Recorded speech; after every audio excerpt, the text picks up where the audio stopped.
Thanks everyone for giving me a chance to talk today. I'm not a fantastic speaker. You'll probably recognize that as I progress through this very shoddy presentation. But what I probably could talk about is how we built our business. We've been very fortunate to bootstrap our business up to about $35 million in sales. We operate in dollars because no idea, literally don't know. We started our business, priced it in dollars, and for the last 7 years, it's just stayed like that. So now we trade in dollars, but we are very British, all three of us. So I'm going to talk about how we did that a little bit and just some thoughts on the oncoming kind of doom and gloom of the financial crisis we're all under. I mean, hopefully there's some value there. And any questions anyone's got, feel free to, you can just stop me and ask, because that would probably help me to make this a little bit better. So, cool. So who am I? Best way I could probably describe myself is I'm an underdog with a nothing to lose mindset. You could probably tell by the way I'm presenting at the moment. I don't really take things very seriously. And when I'm thrown into a challenge, I tend to just kind of, just wing it along. And that's how I've always really been. When I started out my career, that's me with my camera a long time ago. Yeah. So I was 19 years old when I started my first business, and I went bankrupt because I had no idea what I was doing. But that's kind of the point, is that I've always just kind of thrown myself into things and just given things a go, even if I didn't really know what to do. So because of my bankruptcy, I didn't really have a traditional career path. I couldn't go and get a job because I didn't have a bank account. So I had to go and get very resourceful with making money in the streets. No, not just joking. Just basically just doing things like videography and photography for people, local businesses and things like that, to just try and raise a bit of cash. And that got me through quite a bit of time. I ended up doing videography for a lot of different types of businesses and parties mostly, which is really boring. Once you've done like 100 weddings, they're all basically the same. And I should know, because I had one like about a couple of years after, because I ended up getting engaged. And now I'm divorced, so that's great. So it cost a lot of money to basically get married. If anybody isn't married yet, it's expensive. And getting divorced is about 10 times more expensive. So just don't do it, basically. I started to try and raise the cash to save up for this wedding. And because I'm Asian, our weddings are extremely expensive. They're not like a 100-person affair. It's more like a 1,000-person thing. So it's extremely expensive. So I ended up selling all my camera gear and things like that to try and save up for this wedding that I now regret. And I ended up losing my job in the process as well. So I turned to my ex, and who was my fiance at the time, and I said, look, I've lost my job, can't save any more money towards this wedding, but what I am going to do is go and start a business, which just seemed like a really ridiculous idea, which is what she said. But then I did it anyway, and I ended up meeting this guy online called Alex, he was like an entrepreneur. He's from Wales. He was really well known at the time and helped people build their businesses from scratch. He charged about 20,000 quid to basically go and get him as a mentor. I didn't have 20,000 quid. So what I said to him was, look, if I come and shoot some videos for you and do some photography and that kind of thing, would you be so kind to just kind of teach me how to start a business? It took about 3 months of me basically like poking him to kind of to take that on, and he eventually did. I didn't have a camera at the time because I sold my camera, so I had to borrow a camera. I had to borrow all the equipment and everything to go and do all these videos for this guy. And I kind of told him I knew what I was doing. I didn't really. But I managed to basically convince him that I had these skills. And actually, when I shot this video for him, he went and released this video online, and it ended up making him like millions and millions of dollars in sales, because it ended up being this really great formula to creating a great video. So what he said to me was, look, instead of going and shooting videos for people and selling your time for money, why don't you just go and teach people how to do it? So that's what I did. He taught me how to put my first information product together. I launched that, and it was about 3 months before my wedding. I made about 60K in a week, and that then paid off the wedding, kind of. And, that then happily ever after, almost, kind of things started happening then. And then, I started teaching people online more and more. I released a lot more information products over the years. Ended up teaching about 100,000 people online eventually. And then ultimately I got quite bored of it. In all honesty, I kind of don't really like teaching people things or presenting or anything like that. So what I wanted to do was build something that I could sell as an asset and actually build up and build some value in it. So I wanted to get into software. Don't know anything about software. But what I did have was an idea of how to kind of solve a problem. So a problem that I saw in the market was that a lot of people were shooting content at the time. YouTube was just starting to really become a big thing at the time. And a lot of people were getting on camera and shooting these really bad looking videos. I was really good at shooting a video with a camera, but I was really terrible at creating really great effects and that kind of thing. So what I thought was, well, wouldn't it be cool if there was a way you could like just go on a website and just like pick a template and then just create this really cool effect. So let's say we take the Digital Skills Partnership logo there. My idea was if you could just log onto an app, take that logo and put it in the app, and then the app would then animate the logo and make it look really cool. I don't know how this would work. I don't have a clue, but I had the idea and I basically took it to these guys that I knew in Lancashire. So that's why I'm up here. I don't have a Lancashire accent because I'm from London, but I moved here because these guys told me that they knew how to build a technology business. They don't either. And so what ended up happening was none of us were basically technical at all. None of us have any coding background or development background. I thought they did, but ultimately they said, look, we can just get it built. Like, let's just go and figure it out. So I gave them like a little bit of money. 12 grand is what I invested.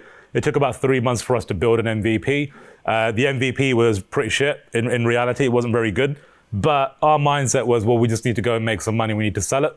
Otherwise, we're not going to be able to do anything here. So we just went and sold it as it was. And we ended up doing about, that's the wrong slide. We ended up doing around about, I'll get to that in a minute, actually. So the way that we actually took it to market, right? So we obviously didn't have a lot of experience in terms of like going and selling software. We didn't have, lots of money to pay for advertising or do big marketing campaigns or anything like that. So what we did was we basically leveraged affiliates. Now, affiliates are really just people that you're just doing deals with. So I could go to so-and-so person over here and say, look, if you go and sell my product, I'll give you 50% of the sales. That's really all it is. It's not much more complex than that. All it was the people we were finding were people that had really good audiences to go and sell this type of product. So we'd go to a YouTuber who might have like 100,000 subscribers that teach people how to make videos. So we're like, oh, cool, you'd be a good person to sell this. So would you want to do a deal? And most of the time, nine out of 10 times, people will say yes, because why would you not? It's a really quite a good deal. We're going to do all the servicing. We're going to give your customers our really shit product. You just go and sell it, and we'll give you some money for it. So it was a good deal. And then what we did was we set up a campaign to go and do that over a 4-day window. So we weren't going to sell it every single day. The whole idea was we're just going to sell it for 4 days because this product is not very good. And we don't want to really have it on market for too long, because the idea was to get loads of money in and then invest all the money back into the product and then make it amazing. So in essence, we were trying to do our own round of investment without going and getting an investor. So it was a creative way for us to raise some funds. And we managed to do $500,000 in 4 days. And we built up 1.2 million in annual recurring over that little short period. So what we actually established by doing that was that we had a very good, I'm going back and forth because I can't see the next slides. It's my lack of preparation. So we didn't really know how good of a formula this was until we really kind of ran it. And when we saw we built $1 million in ARR in such a short space of time, we just started doing it again and again. So over the first 3 years of our business, we just kept using this model, selling in small increments of time. And we ended up building about 3 million in ARR just doing that. So there's no paid advertising, no investment or anything like that. And then we were just investing the money back into the business and growing it and hiring people. And then eventually we had about 250,000 customers. So we got to a pretty sizable amount. We had about, I'd say about 35, 40 staff at the time in our office in the UK. We bought a building and we kitted it out. We done all the fun stuff that kids would normally do, like buying ping pong tables and all of that. And then no one plays on it. So we just had this really great looking office that no one likes coming to anymore. And then eventually we were like, right, well, how do we scale it now? So what we did was we switched to paid advertising and thought, let's take a punt on the whole paid thing. Let's start spending some money. So we actually ended up spending about $50,000 a day. There was a stage where we were spending about $1.5 million a month on just advertising. And that really helped to scale our business up. There was times we were doing about 25,000 new customers a month. And that was great. We were making lots of money. And really during the pandemic is really when we saw that spike, because a lot of customers were coming online because they had nothing better to do. We're all locked down, nothing to do. So let's just go and learn a new hobby and do something new. So we had a lot of customers come in during that time. So that's where we are today. 7 years later, we've got about $5 million ARR now. We're still bootstrapping till today. And the foreseeable future will be doing the same thing and just seeing how far we go. The goal is to get to 10 million ARR in the next 2 to 3 years, whilst trying to maintain our kind of lean mentality of keeping our business nice and trim. I just want to kind of touch a little bit now on just some of the ups and downs we've had in this journey, because it probably sounds like this has just been really amazing, but it's been actually really, really debilitating and challenging. We've had moments of anxiety, depression, lots of mental breakdowns, lawsuits, and all kinds of shit in between that you probably wouldn't want to hear about. But we've had all kinds of things happen. Good things is we bought a really cool office, and we got this sign that says just 3 clicks. And the whole mentality of just 3 clicks is the mantra that we live by in our business. And it's really just the root of who I am as a person. It's all about doing things as fast as possible, making things really, really simple, and just moving without fear in your mind. It's just, let's just do things quickly and see what happens. And that's what just 3 clicks is about. And that's what our software is about. It's let's create really amazing content without having to spend loads of time or money or effort trying to do it. Just click some buttons and you'll get some good content. So that mantra has lived with us kind of over the last 7 years. I wrote a book, which isn't released yet because I don't know how to release it yet, but we'll figure that out when it's time to, but that's what it's going to be. We went and done some great viral campaigns online. One of the videos that we launched, done about 16 million views there. It's quite a lot more now, it's about 22 million now. But that video has made us millions and millions of dollars. And it's a really simple video of me just talking on camera, pretty much candidly as I am right now. And it done really well. But as a result of that video, we ended up getting a lot of feedback, great feedback, as to the kind of content that we were basically advertising. So this is just a smidget of the kind of thing that we were getting online. There's hundreds of these, like hundreds and hundreds of comments like this that came with the video, but it made us millions of dollars. So, you know, it is what it is. But I guess the one side of it is like, it's great for the business, but then on the other side, it was like, bloody hell, like how do we resolve the whole issue of racism and all of that kind of thing? To touch on it lightly, I don't really know if we are actually going to solve the problem by speaking to the adults of society. I think it's more about speaking to our children and making sure we get to the foundation of who we are as society and teaching the principles in school. That's what my solution is, but I don't really know is the answer. I experience that kind of stuff a lot, but you know, I also want to shine a light on the other side of it, that there's a lot of opportunity for people like me as well. You know, I've built this business and I haven't been hindered by my color to be able to build a business like this. I think I've worked just as hard as anybody else in this room or anybody else would have to work to kind of get there. So there's 2 sides to it, you know, like I think ultimately just don't be a dick is basically what I think about life and about this kind of thing. We won the Northern Tech Awards last year. We won Young Entrepreneur. I say we because there are 3 of us that kind of run the business. It wasn't just me. I'm an equal shareholder with 2 of the guys, David and Jamie, who are equally as talented, equally as bad on stage as me. David's probably the worst. He doesn't like getting on camera.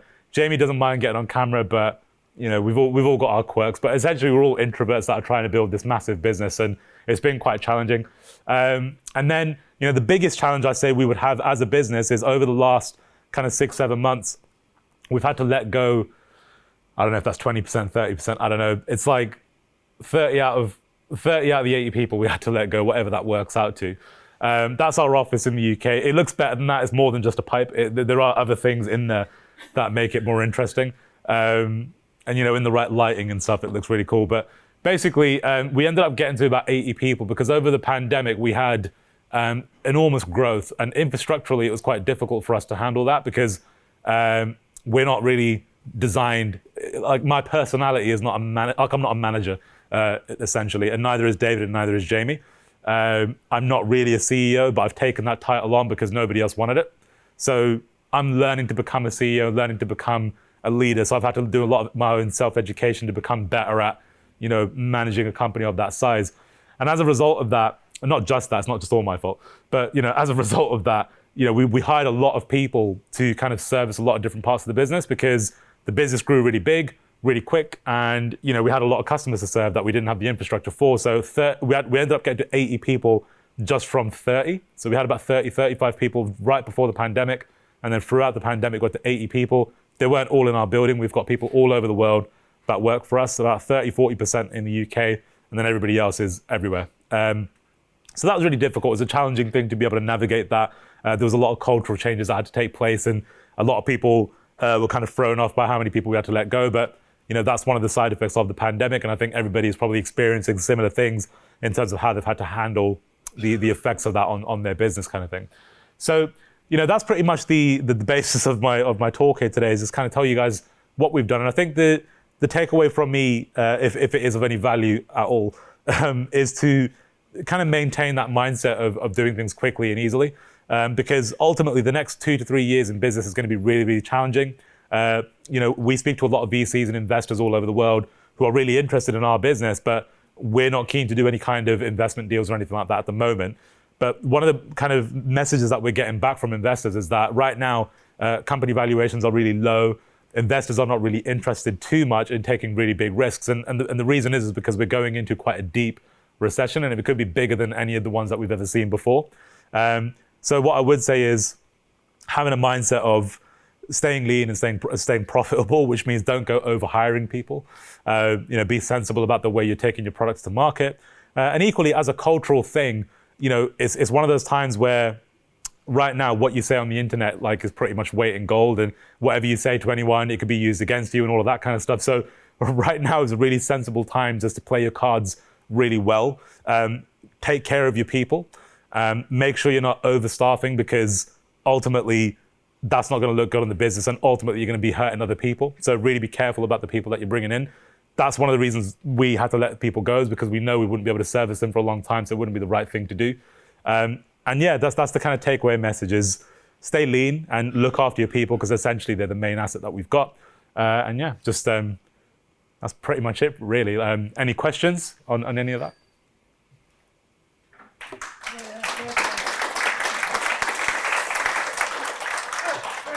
He's not very good at presenting. You did a pretty good job of that. Okay, well, that's good. Cool. Yeah, so well done. Thanks a lot. Has anybody got any questions then for Joey? No, everybody's blown away. I think you had everybody with the picture of you as a little one with a camera. Cool. If you guys have any questions, I'm on LinkedIn. You can drop me a message anytime, and I can answer any questions that way too.